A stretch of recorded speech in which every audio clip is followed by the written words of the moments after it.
And ఇంకొకటి viral content కదండి మనది. సో ఏదోటి కొంచెం మేము అడగాలి, వైరల్ అవ్వాలి. ఏంటి మరి మీరు నెక్స్ట్ టైం ఐఫా హోస్ట్ చేస్తున్నారా?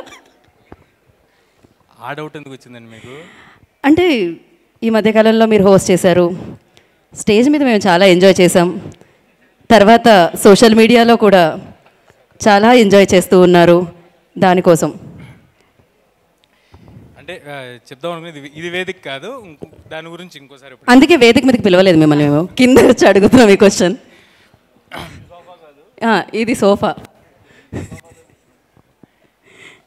ఏం లేదంటే మీరేమడుగుతున్నారు? అదే రాబోయే కాలంలో మళ్ళీ మీరు ఐఫా హోస్ట్ చేస్తున్నారా?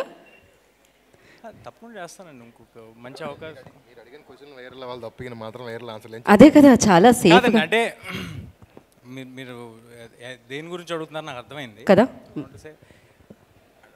ఐఫా అనేది ఒక నేషనల్ ప్లాట్ఫామ్ అండి. ఎంతోమంది స్క్రిప్ట్ రైటర్స్, రీడింగ్ సెషన్స్ తర్వాత మా వరకు వస్తూ ఉంటుంది. అండ్ మోరోవర్ ఏదైతే చూసారో అది ఆ క్లిప్స్ అన్నీ కట్ చేసినాయి. ఫుల్ వీడియోస్ ఉంటే ఎవరికి చూసుంటే అలాంటి ఉద్దేశం ఏం రాదు. బట్ అయినా అవి రానా గారు క్లియర్గా నా మీద వేసిన జోక్స్ అందరికీ అర్థమైంది కాబట్టి it was taken in a fun way. అది నా మీద వేసిన జోక్స్ కాబట్టి. నేను అందరి హీరోలతో చిన్నప్పటి నుంచి పనిచేస్తూ పెరిగాను. నాకు చాలా క్లోజ్ రిలేషన్ ఉంది అందరితో.